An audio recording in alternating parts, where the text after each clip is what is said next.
So this is OPEX Falcon. While other scanners focus on the speed that they can feed nice, clean, prepped stacks of work, what we've done is looked at the whole process starting with the prep.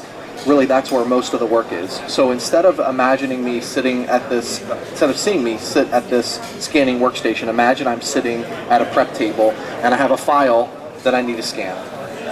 So I'd remove my file, and if I was sitting at a prep table, right, I'd open this first file, and I might put a header sheet or something here, and then I would start to prepare documents, and stack up my nice clean stack of paper. And I have to go through every sheet of paper because I don't know where there might be a post-it note covering content that I have to move away from the clear area, or maybe a stapled item or a small item. I typically have to tape this to a full-size sheet of paper. And I would continue to take from this pile and create my nice clean stack of paper that I'd then go and take over to an auto-fed scanner in order to feed there. So now if I did everything exactly the same way as I just did here, but instead of allowing this to stack up, I had this conveyor on, and it took every item as I placed it here and scanned it. At minimum, I'd be prepping and scanning at the prep rate, right?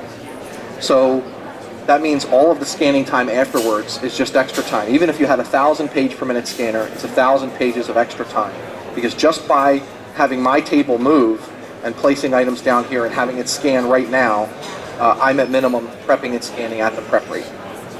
So now we'll look at the scanning workstation and how we can take that and go even further by reducing more prep to a point where we're prepping and scanning faster than you could typically prep the documents. So let's say I have information on the folder I need to capture. Typically you'd have to photocopy this or at least cut it in half in order to run it. And I'm just going to take the contents out, I'll run the folder right through, and then continue to run items right back into that folder and prep while I scan. A small item like this that we talked about having to tape down and having to remove the staple out, I can just drop and continue to scan as I go. A thin item like this, I can just drop and scan. If I have to scan this FedEx or UPS folder here, now this is a double, it has a front and back side, so I'm going to tell the scanner that this is a double feed, and I can actually swipe it in this middle slot here to capture it in color, and we'll talk a little bit about that in a few minutes. Now I spent a long time at a service bureau that were scanning thousands of binders full of information, and they had these little divider tabs in them, and the information on the tab is index data that's very important. So they were actually taking and opening a pair of scissors, pushing this little piece of paper out to tape it to a full-size sheet of paper in order to scan this. And our ability to simply run this right through as it is with the plastic tab was a 5x throughput improvement, that one feature alone. Or maybe there's damaged, wrinkled items. We handle those very well.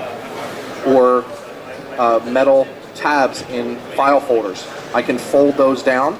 I'm going to tell the scanner it's a multi-feed, and I can simply run that right through the scanner. So no cutting or photocopying of any sort like that. So we started by saying that at minimum we could prep and scan at the prep rate. And then we showed how you can take different sized items. We eliminate some taping, some photocopying, and other things that you'd have to do in order to prepare this. Maybe that UPS folder, you might have to cut that down in order to scan that in a typical scanner. And so those are some paper handling and paper size advantages that allow us to prep even faster. And then there are some advantages in the way that we identify document breaks. So you'll notice all of the items here going across, these were all the first document, everything that was in this folder.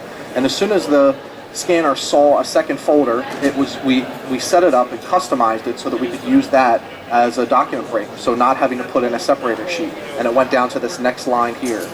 Another way that we could identify a document break is we could use a typical separator sheet of some sort, like this, but at least if you do have to use those, we can sort those to a separate bin for reuse to save you on printing cost there.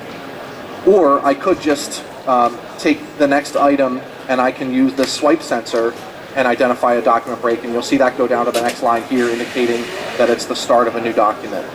So there's several different ways to quickly or easily identify document breaks, and some of them may help you to eliminate a lot of the separator sheets that you're using now. And then there are some image capture and image enhancement advantages. And I'm going to run through this photograph really quick. And what you'll notice is if we go back over some of the things that we scanned, they correspond to these buttons at the bottom. So this is all customizable to based on the type of work we have, but based on some of this media that I ran here, I've got some buttons here that correspond to the items that we've scanned. So folder, patch sheet, photo, ticket, black and white, color, transcript, divider tab. There's several different things here, and some of those the scanner can automatically identify and capture differently for those items. So for example, I ran this photograph through and it has this pink background color to it, which I can easily see corresponds to this photo page type button at the bottom here. So what happened is I ran that through, the scanner identified that that was a 4x6 sized item and it had color on it, and so we automatically captured it in color and identified it as a photo. And we actually had a couple of staples in there as well that you can see that we just pulled it off of the next page. So that happened automatically. Or the patch sheet we have set to just capture the front because I know I don't need the back of a patch sheet. The folder is an interesting one. Whereas I might capture a typical black and white sheet, I'm just capturing a black and white of the front and a black and white of the back.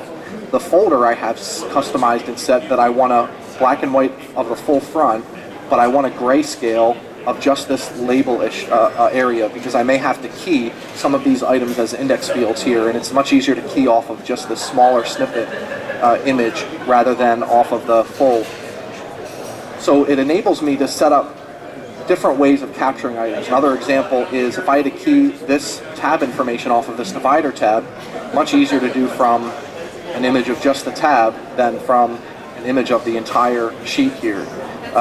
So different ways to customize how we capture and how we clean up images. Nice color image of this UPS envelope. So we have some advantages there. Another way that this plays out and is valuable is there are a lot of jobs that require color scanning selectively on certain items, and so some people might use color detection, auto color detection for that. But that doesn't work in a lot of situations because you'd want this in color because of the photographs here at the bottom, but you wouldn't want this in color, this form here on my left.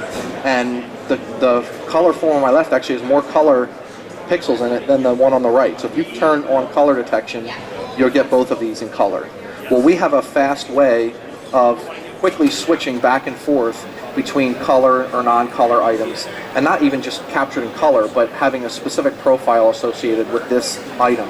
So what I can do is I'm just going to drop this first item that I want in black and white. I'm going to swipe the second one through this middle sensor, and then I'm going to run the third page. And you'll see how fast that was, that I was able to switch from black and white to color and back to black and white with just a quick swipe. And these are all customizable settings in here as well, depending on what the action is that you do most. It's similar to pushing the buttons here beforehand, only you don't have to clear your hand. You don't have to put the item down in order to touch the button on the screen. You can simply keep the paper in your hand and swipe and know what the actions are here, how that will cater the way you capture items to the piece that you're running. So this last one that I just scanned, you'll notice that it has some busy background noise in it. Kind of a dark item, and I was at a service bureau that was scanning a lot of transcripts, and it has a very busy background behind it, and if they want to OCR some of this information, it can be difficult because of that noise. So by simply putting it through this top slot here, we've customized that as a background clear out setting, and you'll notice the difference here versus here, where we just dropped out the background, made it much easier to OCR that item. And then finally, I have a receipt here that it's pretty much totally disappeared. You can't really see the content on there, and this happens all the time. Receipts disappear. And I'm going to touch this faint page type to run it on here. If this was in the middle of a stack, though, if this was taped to a full-size sheet in the middle of a stack on an auto-fed scanner, you'd probably miss this, and someone would have to downstream go find and look and pull that item in order to rescan it. Whereas if I can just deal with it here, it takes 100 times longer downstream to fix an item like this. Now this item, I could not see anything on the paper. It's not the prettiest looking image, but I can at least read it's FedEx, Roseville, California, $30.33. And I've put a message at the bottom here that's not on the paper itself, but on the image here it says poor quality original. And what that does is that indicates to my QC person or to my customer, if I'm a service bureau selling this image, that it wasn't that we gave you a poor image, it was that the paper was poor quality. So nobody's going to go and waste their time to go try to find this item in order to rescan it. So just to recap what we've talked about, we started by saying at minimum we can prep and scan at your prep rate, and then we showed some paper handling advantages, some advantages in identifying document separations, and then some ways that we're saving additional prep or rescans downstream by applying different image capture settings or different image cleanup profiles to items to optimize the image capture of those different types of items.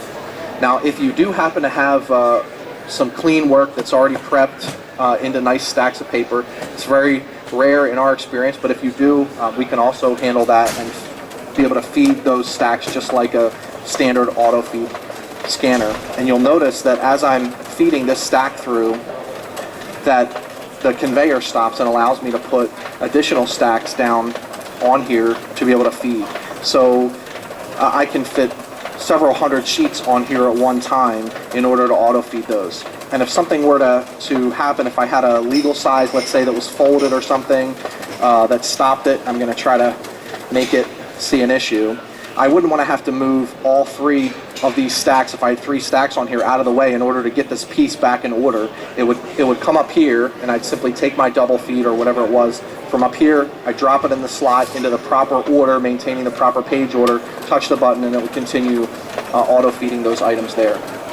So it enables us to combine prepping and scanning where that's most efficient and save a lot of the prep that's involved.